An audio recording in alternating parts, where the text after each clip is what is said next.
Marielitos is the name given to the Cuban immigrants that left Cuba from the port of Mariel in 1980. Approximately 135,000 people left the country to the United States from April to September in what became known as the Mariel boat lift.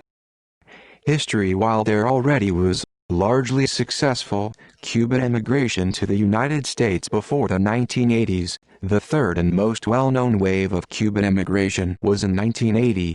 The Cuban government permitted approximately 125,000 Cubans to board a decrepit fleet of boats in Mariel Harbor.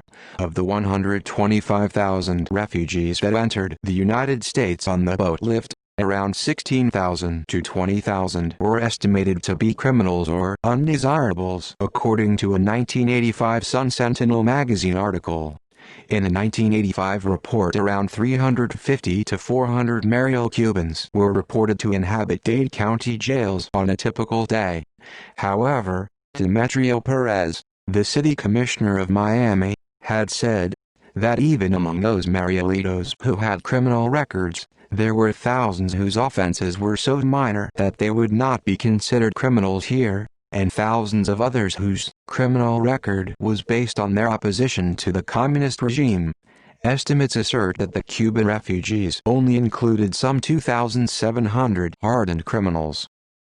Membership. Marielito crime gangs consist of generally male Cubans. Many of the original Marielitos have specific tattoos, displaying patron saints, names, words or arcane symbols. Marielito gang members, white as well as Afro-Cubans, are members of Afro-Cuban religious cults engaged in religious rituals, often resulting in self-inflicted bodily scars. While the original Marielito gang members came to the U.S. in the 1980s, younger Cuban Americans living in impoverished neighborhoods may imitate the rituals of the original Marielito criminals.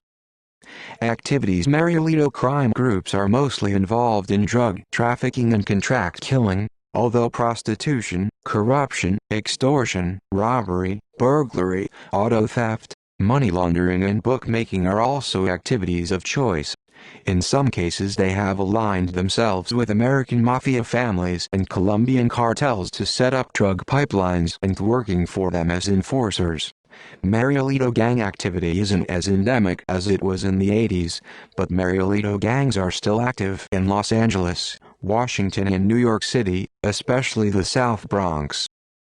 References